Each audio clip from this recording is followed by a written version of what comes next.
नमस्ते दोस्तों, स्वागत है आपका हमारे चैनल पर। आज हम बात करने वाले हैं एक ऐसे सवाल की जो हर इंसान के मन में होता है जब वो मिस्र के पिरामिड देखता है। पिरामिड के अंदर जाने से लोग क्यों डरते हैं? क्या ये सिर्फ क्लोस्ट्रोफोबिया है या फिर वो मशहूर फिरौन का शाप सच में काम करता है? तूतनखामुन की कब्र खोलने के बाद जो लोग मरे, वो संयोग था या कुछ और?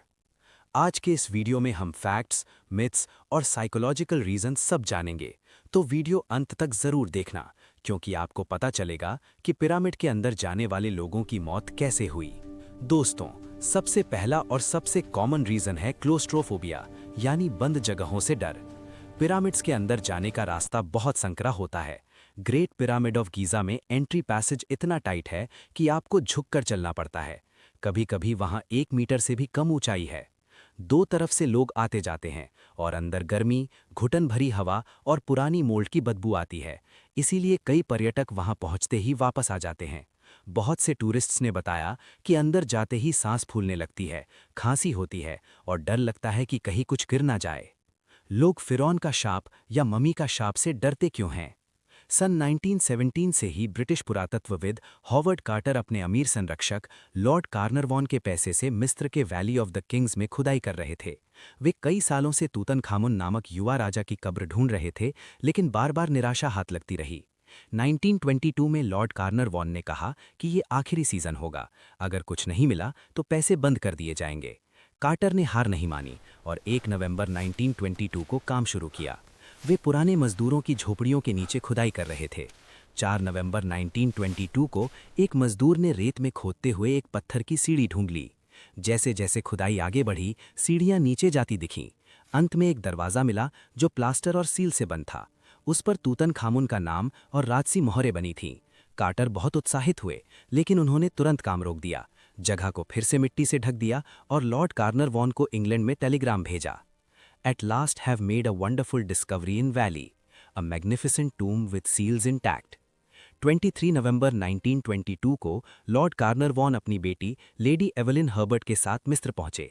26 नवंबर को टीम ने पहले दरवाजे को खोला और अंदर एक गलियारा मिला जो मलबे से भरा था, और गलियारे के अंत में दूसरा सील्ड दरवाजा था। कार्टर ने सावधानी से दरवाजे के ऊपरी बाएं कोने में एक छोटा सा छेद किया। फिर उन्होंने एक मोमबत्ती जलाकर अंदर झांका ताकि पुरानी हवा बाहर निकल जाए और जहरीली गैस ना हो। उन्होंने देखा कि कमरा सोने, चांदी और कीमती वस्तुओं से भरा पड़ा है। दो काली लकड़ी की मूर्तियां राजा की तरह खड़ी थीं, सोने की सैंडल पहने, हाथ में राजदंड लिए। विचित्र आकृतियों से सजी सोने की नक्काशीदार सोफियां, कहीं शेर के सिर की तो कहीं गाय के सिर की कलात्मक आकृतियां उकेरी हुईं। चारों तरफ रंग बिरंगे पेंटेड और जड़ाऊ बक्से बिखरे हुए हैं। लगता था कि ताज़े फूलों के खूबसूरत गुलदस्ते माहौल में खुशबू घोल रहे हैं। एलाबास्टर के नाजुक और चमकदार बर्तन अपनी अलग ही शान बिखेर रहे हैं, और इन सब के बीच हर कोना सोने की चमक से जगमगा रहा था। फर्श पर 3000 साल पुराने पैरों के निशान भी साफ दिख रहे थे, जैसे कल ही मजदूर यहाँ से गए हों। ये सब एंटी चेम्बर यानी सामने के कमरे में था। 27 नवंबर को कार्टर, कार्नरवॉन और उनकी बेटी ने अंदर जाकर एंटी चेम्बर और उसके बगल के छोटे कमरे को एनेक्स कहते हैं, वहां जाके देखा तो वहां भी हजारों वस्तुएं थीं, जैसे कि रथ, हथियार, जेवर, फर्नीचर जैसी कई सारी वस्तुएं थीं। उन्होंने एक और सील दरवाज़ा देखा जो दफन कमरे की ओर जाता था। अगले कुछ हफ्तों में टीम ने सावधानी से एंटी चेम्बर की वस्तुओं को निकालना शुरू किया। हर चीज़ को फोटो खींचकर, नंबर देकर और रिकॉर्ड करके हटाया गया।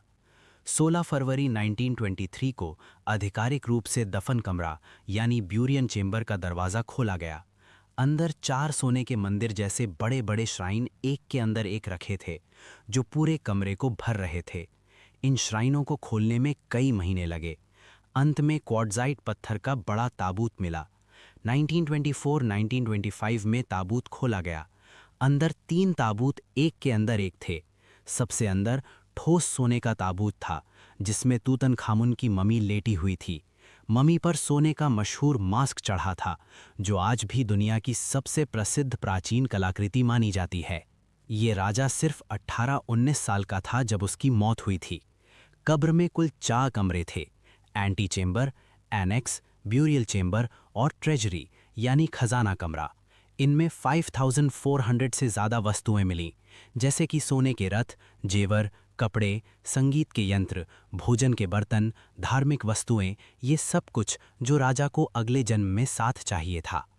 पूरी खुदाई और वस्तुओं को सुरक्षित निकालने में लगभग 10 साल लग गए। खोज के कुछ महीनों बाद अप्रैल 1923 में लॉर्ड कार्नरवॉन की मौत हो गई।